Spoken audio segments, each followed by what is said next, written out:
Good afternoon, everyone. My name is Tarnika Manning, and I'm the Community Outreach Manager for the Metropolitan Chicago Breast Cancer Task Force. We're a nonprofit organization working to reduce disparities in breast cancer mortalities here in the city of Chicago for women of color. For more information about the task force, please look at our website at www.chicagobreastcancer.org or check us out on Facebook. Our handle for Facebook and Twitter is MCBCTF. So definitely like us and follow us on Facebook and Twitter.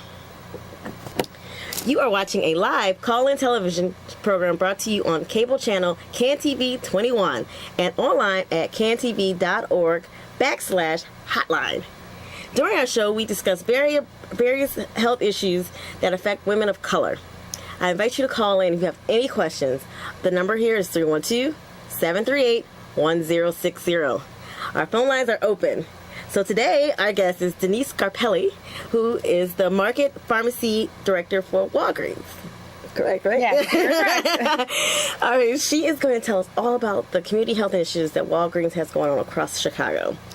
At any time you have any questions for Denise, give us a call back at 312-738-1060.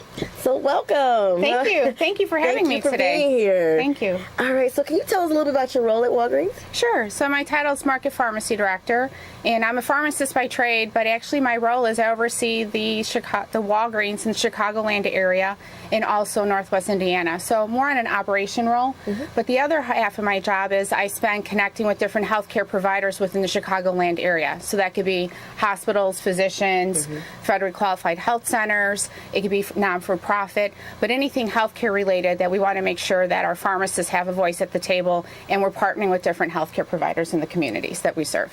Great, great, great. So Walgreens began doing several community initiatives in the past several years. So what created the push for community health and wellness? So prior to 2009, Walgreens was building stores every 16 hours. So there's a store in almost every corner. So about 75% of the population live within a 3-mile radius of a Walgreens. But we decided in 2009 we wanted to step back and stop building stores and actually get more involved in the community. And we felt that we were the anchor of a lot of these communities. We're the only retailer. Sometimes we're the only sort of healthcare provider from a pharmacist or healthcare clinic. And we really wanted to get involved in the community and show our commitment to the communities that we're in to serve. Okay, great. All right, so what are the goals and visions for Walgreens community health initiatives? So Walgreens, our goal is to help people stay and live well. We want to champion everyone's right to live happy and healthy. And we feel that we're well positioned in a lot of these neighborhoods to provide different wellness services such as immunizations, health testing, healthy food choices. But our ultimate goal is just to help our patients and our customers stay and live well. Okay, great. All right, so again, if you have any questions for Denise or want to learn a little bit more about what Walgreens is doing in Chicago, give us a call at 312-738-1060. All right, so I know here at the task force, we target in certain areas. So are there particular areas of communities that you target or target as high-need areas? In Chicago, we have targeted the south and west side as a very high-need area. We know a lot of the patients or our customers that live in that area don't have resources for healthcare services. So sometimes our pharmacist is the first line for some of their questions when it's related to healthcare. So we really work with a lot of the community organizations within the south and west side to bring our pharmacists out in the community to work with the different residents of that area. But those are our targeted areas, and there's such a great need because there's such a high indigent population and there's a lack of services, and we know that we need to be in those areas to really work with that community to give the services that they need. Yeah. Again, that's our target area. We work particularly in the south side, so we definitely understand the high need there. All right. So how has Walgreens connected the stores with the community? So what we did was when we really wanted to get involved in the community, we were trying to figure out how do we do that. So we actually have a position called the community leader. And the community leader is actually a store manager that has a community of stores attached to their store, which about 5 or 6 stores. And we task them to really get to know the different things in their community, from churches to schools to health providers, figuring out what the needs of that community is. Are we having the right product mix in our stores? stores? Are we providing the correct services? But that community leader is really tasked to understand that community of stores.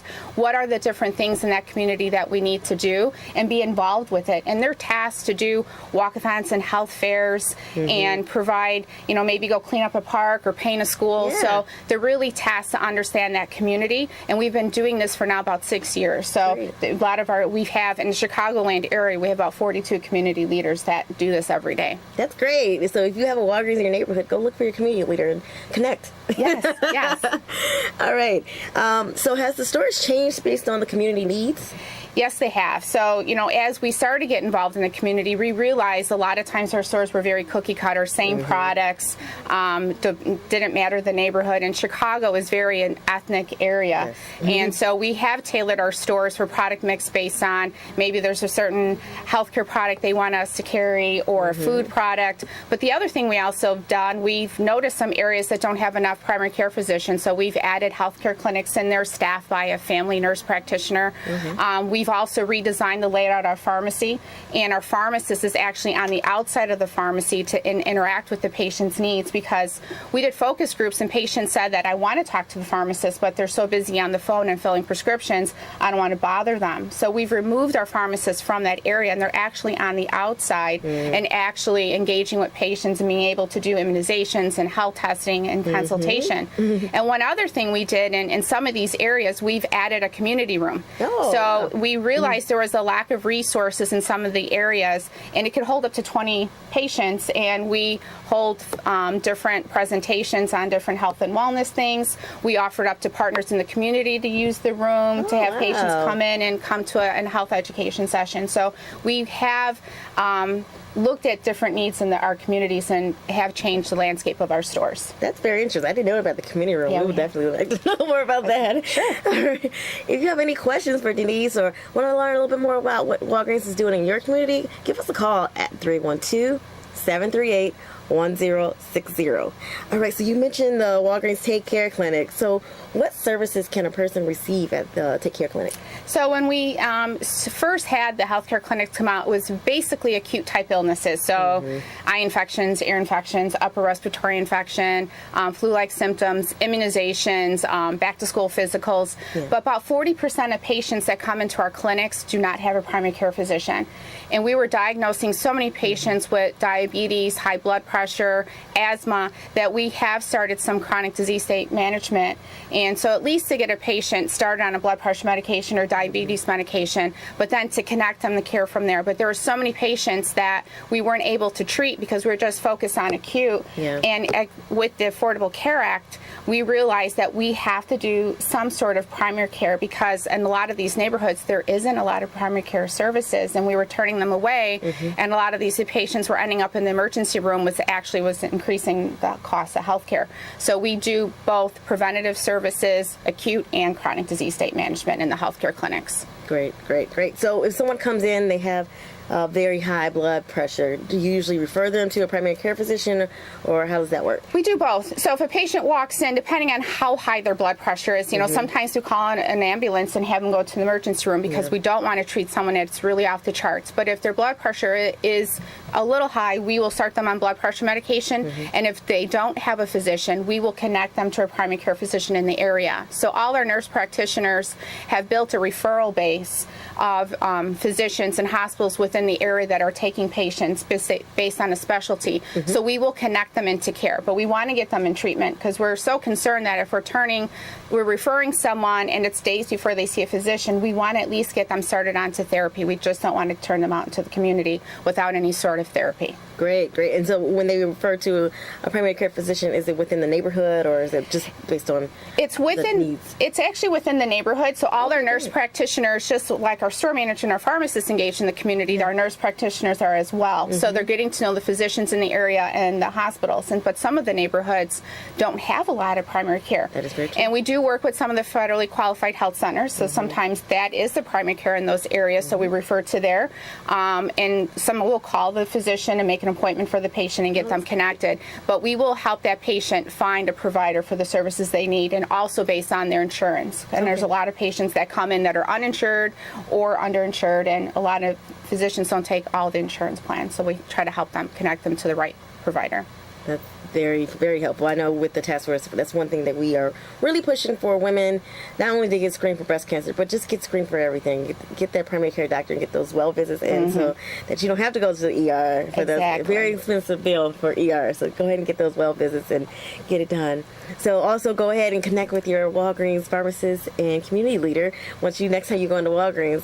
And if you have any questions on how to do that, give us a call at 312-738-1060.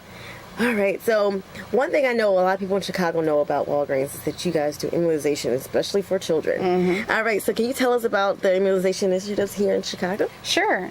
So Chicago is one of our largest markets that we really have involved ourselves in the community around immunizations. When we first started immunizations, we realizing the residents of the community were not walking into a store to get a flu shot. So we've actually partnered with the City Health Department, Dr. Julie Morita, and worked on a couple different initiatives. And one is the vaccine for children. So we have about 15 stores that we connect with the City Health Department, and our pharmacists provide flu shots and whooping cough shots for children under 19 in the city of Chicago area. The other thing we've worked on is with the City Health Department is Vaccinate Chicago Week, which was actually last week. It's National Influenza Week, and it has grown to Vaccinate Illinois Week. Oh, wow. So we have grown that. But there's other things the City Health Department has connected us with. We do the flu shots for the fire department. We have worked with Department of Aging, Chicago Housing Authority, Chicago Public Schools. So we have gone out into the community to actually do those immunizations. And the other thing that we do at Walgreens is I think that we realize there's a lot of residents that don't have insurance and can't afford a flu shot.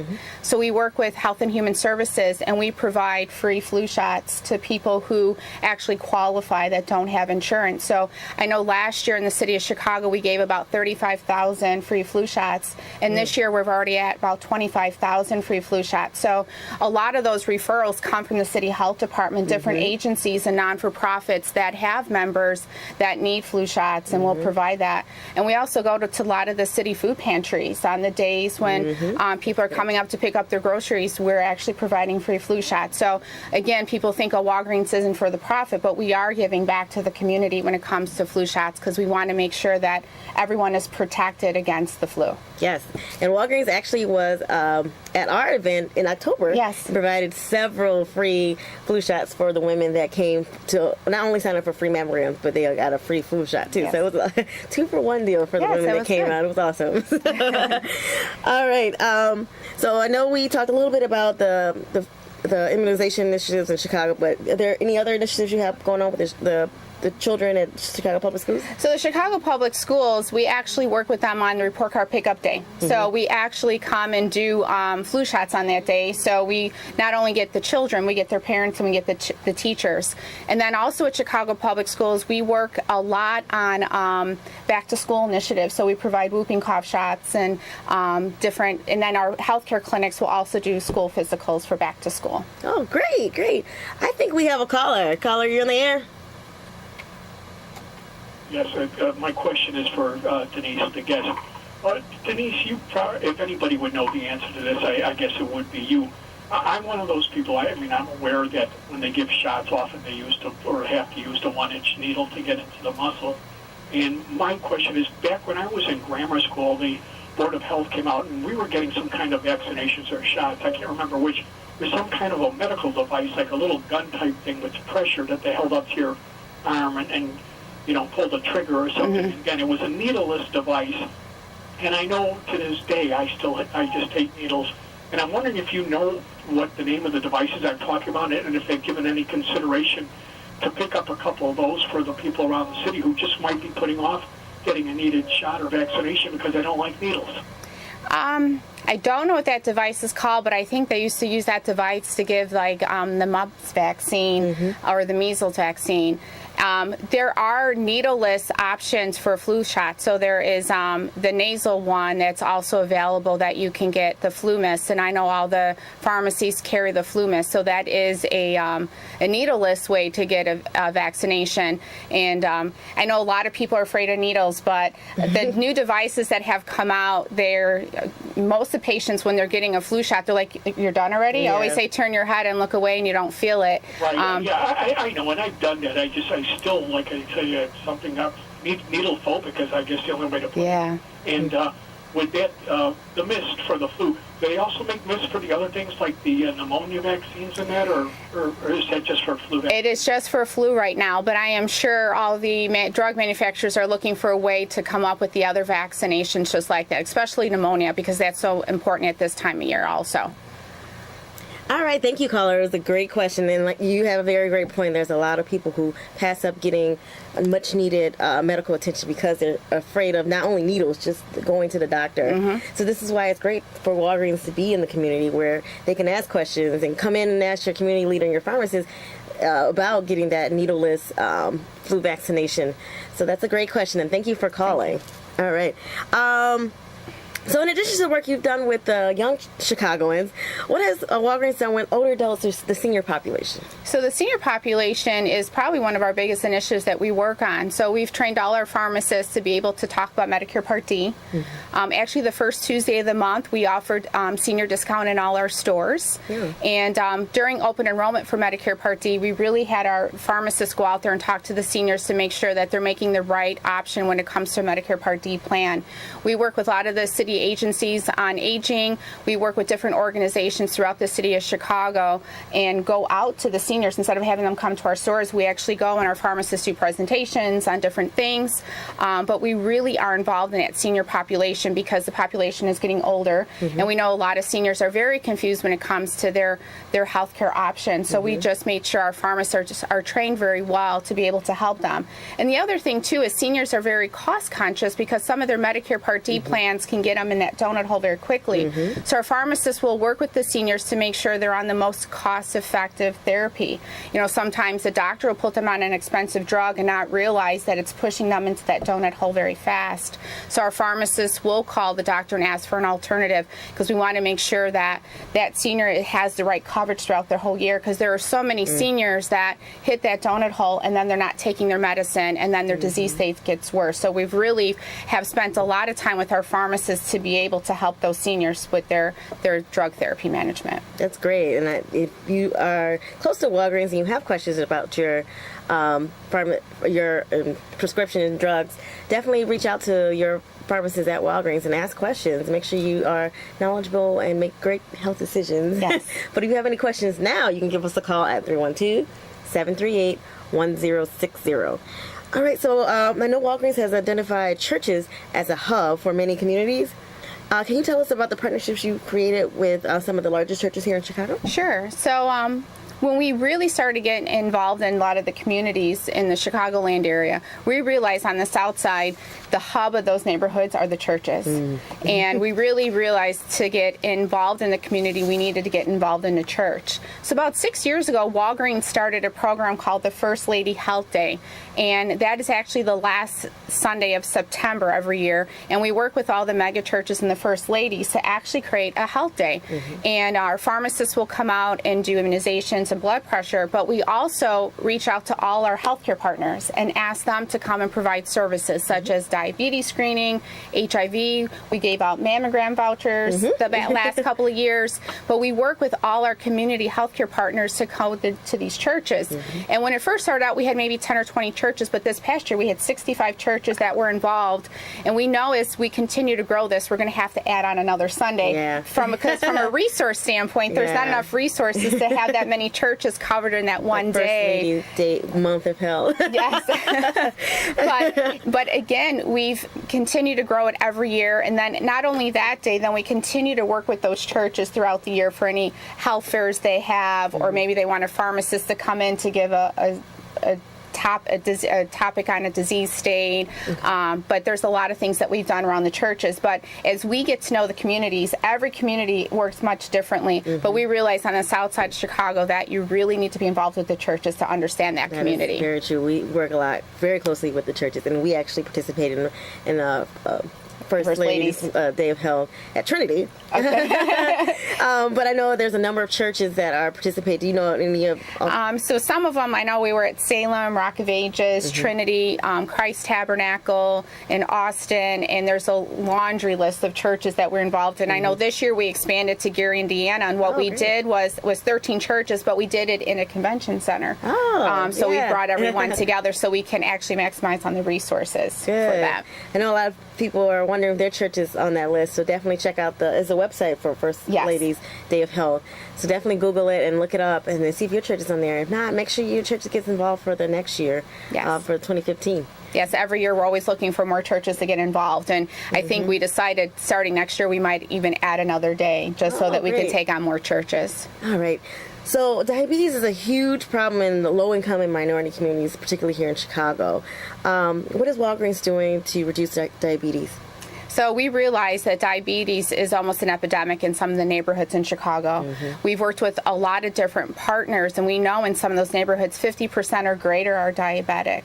So we have worked on a few different initiatives, and one of the biggest ones we work with is the Southside Diabetes Project, and that's with Dr. Monica Peak. And she actually created a food script.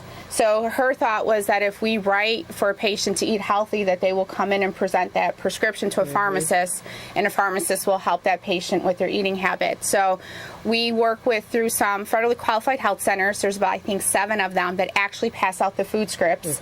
And on the bottom, there's a coupon for a $5 off a $20 purchase and a $2 off a $10 purchase. And the prescription is to be presented to the pharmacist, and the pharmacist will help that patient shop for the right items. And then also give them a little education session about proper eating habits. The other thing that we've done with this, we expanded to do food tours. So we actually have the pharmacist once a month take patients through the food section of the store and help patients read labels and understand the difference between fats and carbohydrates and proteins, and then end up in the pharmacy area to go over all the different diabetic needs. And then we also have worked with the Block by Block program, and that program actually goes door by door and tests people for diabetes. And as patients get diagnosed with diabetes, because there's so many people out there that are pre-diabetic or diabetic and don't realize it, and we give them glucose machines so they can continue to monitor that. But then we also have our pharmacists that are, we have some pharmacists that are certified diabetic educators, so they do sessions with those patients to make sure that that patient stays on their drug therapy and answer any questions around lifestyle that they need to change once they're diabetic. So we realize diabetes is a huge problem, especially in some of the neighborhoods that we're in. I work a lot of health fairs, and I think I mentioned this before, that I've seen the Walmart representatives make people go to the doctor from the health fair because their sugar levels are so high. So yes. All right. So does Walgreens has any upcoming events that we should know about? So December is usually a slower month for us when it comes to events. I think a lot of the organizations that we work with are having more of their holiday parties and holiday events. I know we sponsored 2 senior breakfasts and a senior lunch last week for the holiday. We've also, what we're doing within our stores, we have a senior giving tree. So we call it Stars for Seniors. We work with a lot of the senior organizations in the community and have seniors fill out a little star of things that they want, and then our community leader is bringing the gifts to the seniors. But starting in January, we'll start our year of events again. I know one of the first ones we'll work on is with the American Heart Association, and we do blood pressure screenings actually at churches. Oh, good. And we follow those patients for 4 months to make sure that their blood pressure stays under control. And I know last year we did this program. We had about 500 patients enrolled, and our pharmacists actually went to the churches, or I think it was some Chicago Housing Authority buildings also, and checked their blood pressure every week to make sure they're under control, and a lot of those patients improved. But when it gets warmer, we do a lot of walkathons and health fairs. We do a couple diabetes health fairs. We work with the American Diabetes Association. We do their Diabetes Expo in April and their Step Out Walk in September. So all our community leaders are tasked to do 2 walkathons per year that are healthcare related. So when the weather gets warmer here in Chicago, we get very busy. But right now we're doing more holiday type things, and coat drives and toy drives for the kids in some of the areas. So those are some of the things that we're doing. All right. So is there anything else you would like to share with our audience before we wrap up? If you're interested in being involved in any of the Walgreens events, or you want Walgreens to get involved, just go to your local store and talk to the store manager, or ask who their community leader is, and Walgreens would love to get involved in any things that you need in the community. Awesome. Thank you, Denise, for being a guest. This is awesome. I learned a lot about Walgreens. I hope you did too. And I hope you learn more and you go talk to your community leader at your local Walgreens to connect and be more involved and get your Walgreens more involved in your community. All right. Again, I just want to thank you for being here. Thank you. I want to thank you all for watching. And please tune in next month to CanTV 21 or online at cantv.org/hotline, where we'll discuss more health topics going on here in Chicago. I'm Tarnika Manning, Community Outreach Manager for the Metropolitan Chicago Breast Cancer Task Force, and thank you and have a great evening. Thank you.